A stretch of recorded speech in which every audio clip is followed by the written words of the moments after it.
আমার ফ্রেন্ড লিস্টে বা ফলোয়ার লিস্টে যারা আছেন, বিশেষ করে পুরুষ যারা, ইয়ং পুরুষ যারা, তাদের অধিকাংশ মানুষের ইন্টেনশনই হচ্ছে যে তারা এখন দেশ ছাড়বে, তারা ভালো কোনো দেশে, উন্নত কোনো দেশে সেটেল হবে বা উন্নত কোনো দেশে গিয়ে কাজ করবে, এইরকম একটা ইন্টেনশন নিয়ে কিন্তু তারা আগাচ্ছে। কিন্তু তারা প্রথমেই বেশ কিছু ভুল সিদ্ধান্ত নিয়ে থাকে।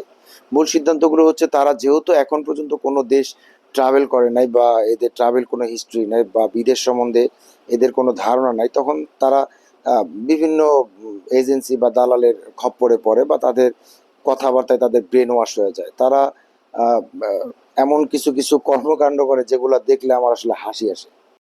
এরা বিভিন্ন এজেন্সির কাছে শুনবে যে উজবেকিস্তান যাবে, উজবেকিস্তান থেকে অমুক জায়গায় যাবে, অমুক জায়গা থেকে তমুক জায়গায় যাবে, তমুক জায়গা থেকে তমুক জায়গায় যাবে, তারপর তারা ইউরোপ ঢুকে যাবে। এই যে যে ব্যাপারগুলা, আমি নিজে সেন্ট্রাল এশিয়ার দেশ উজবেকিস্তানে দেখছি যে হাজার হাজার বাঙালি সেখানে মাসের পরে মাস কিন্তু পড়ে আছে, বিভিন্ন হোটেল রেস্তোরাঁতে আছে বা বিভিন্ন হোটেলে তারা থাকে আহ, অন্যান্য দেশে যাওয়ার জন্য, কিন্তু যাইতে পারতেছে না। বিষয়টা কিন্তু এত ইজি না, এত সোজা না। তো এইভাবে না গিয়ে আপনি কিন্তু লিগ্যালি, একদম লিগ্যালি আপনি ইউরোপে যেতে পারেন এবং এই সেন্ট্রাল এশিয়া দিয়েই যেতে পারেন। কিন্তু সেটা একটা সময় সাপেক্ষের ব্যাপার। আপনি যদি মনে করেন যে না, আপনি আজকে বাড়ি থেকে বেরোলেন আর কালকে ইউরোপ চলে গেলেন, ব্যাপারটা এরকম না। আপনি যদি লিগেলি সেন্ট্রাল এশিয়া হয়ে ইউরোপের কোনো দেশে যেতে চান, সেই ক্ষেত্রে কিন্তু আপনাকে মোটামুটি ভালো একটা মানে সময় পার করতে হবে।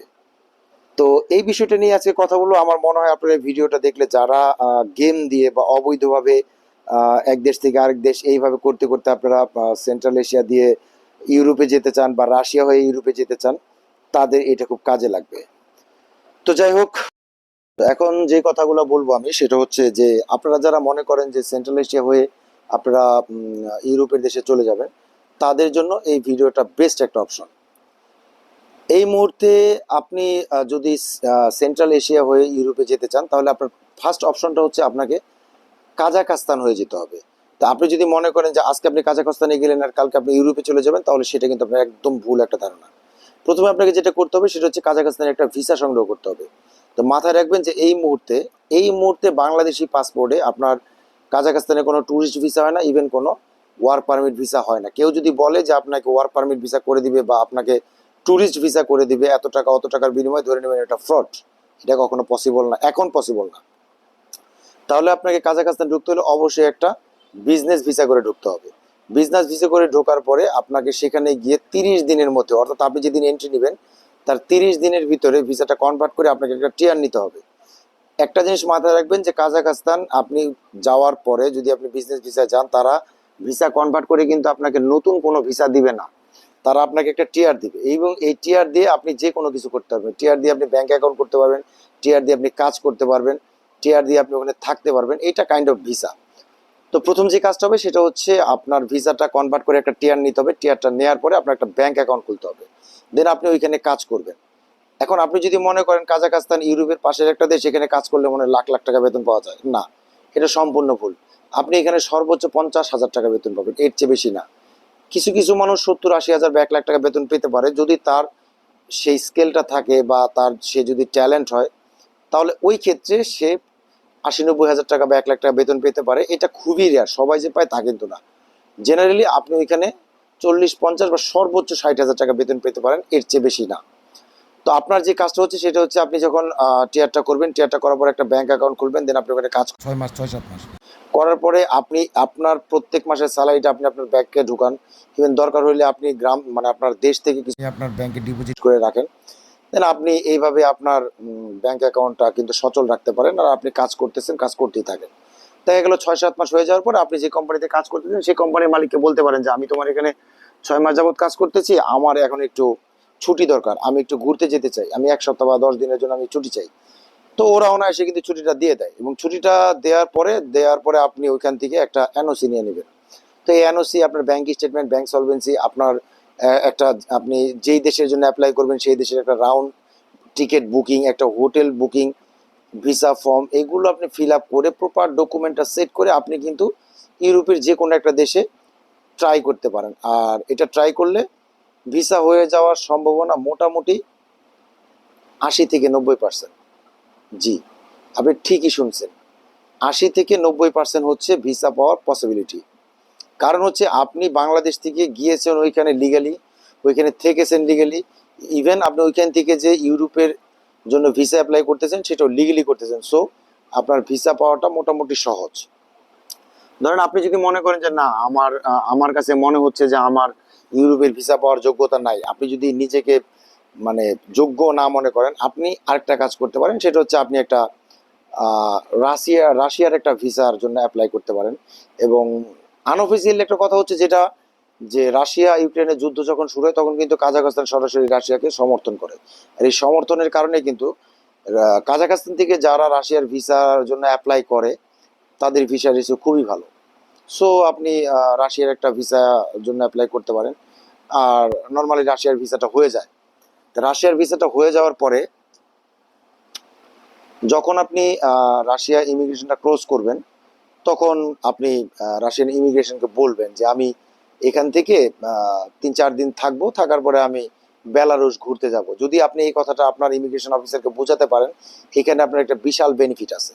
বেনিফিটটা হচ্ছে 1991 সালে বেলারুশ কিন্তু রাশিয়ার অন্তর্ভুক্ত ছিল, 1991 সালেও অন্তর্ভুক্ত ছিল। 91-তে তারা কিন্তু স্বাধীনতা লাভ করে বেলারুশ রাশিয়ার কাছ থেকে। সো যেহেতু এই দুইটা দেশ একই দেশ ছিল, একটা দেশের প্রতি আরেকটা দেশের কিন্তু ভালো দায়বদ্ধতা আছে।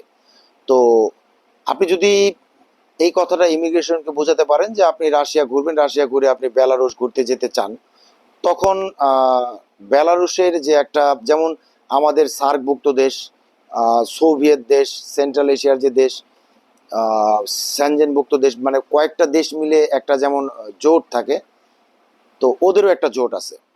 তো এটাকে বলা হয় বেলারুশ ফেডারেল মেবি, আমি শব্দটা এই মুহূর্তে সঠিক আমার জানা নাই, সম্ভবত বেলারুশ ফেডারেল। তো বেলারুশ ফেডারেলের একটা ফর্ম কিন্তু রাশিয়ান ইমিগ্রেশনে থাকে।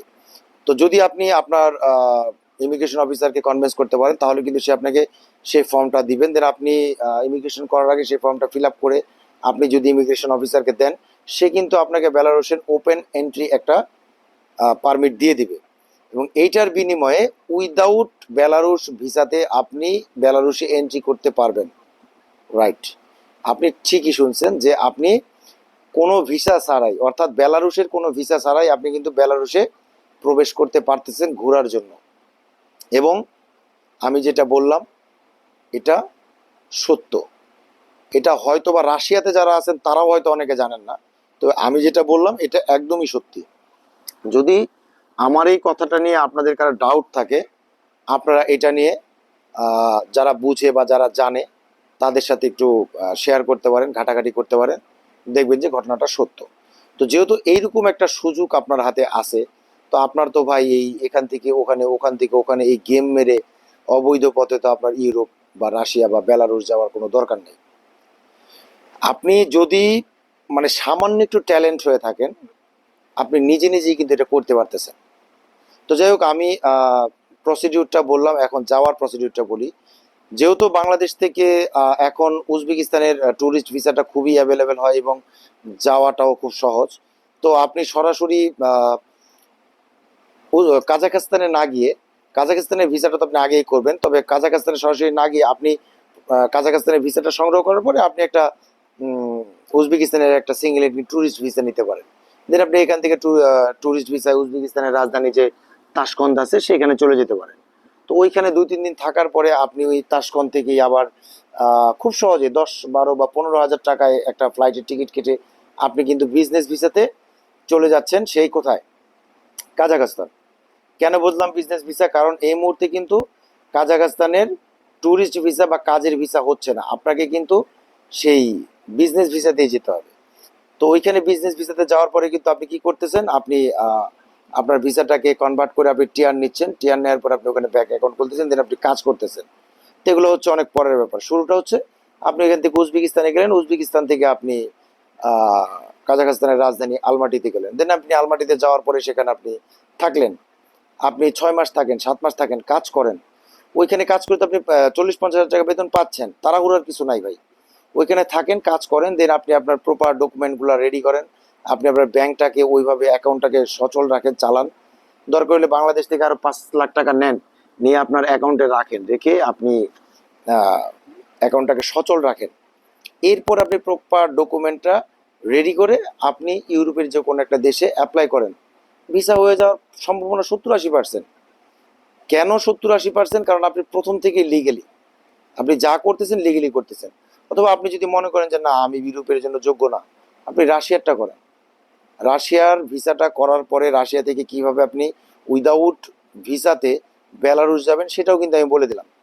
তো এই যে যে ব্যাপারগুলো আমি এতক্ষণ আপনার সাথে শেয়ার করলাম, আমার মনে হয় না কোনো এজেন্সি আপনাকে এইভাবে ক্লিয়ার কাট বলবে, আমার মনে হয় না বলবে। এখন অনেকেই বলতে পারেন যে ভাই আমরা তো এখানে আসছি, আমাদের তো এই হয় না সেই হয় না, আমরা যাইতে পারি না, আমরা এখানে অনেক দিন যাবত আছি, আমরা যাইতে পারতেছি না।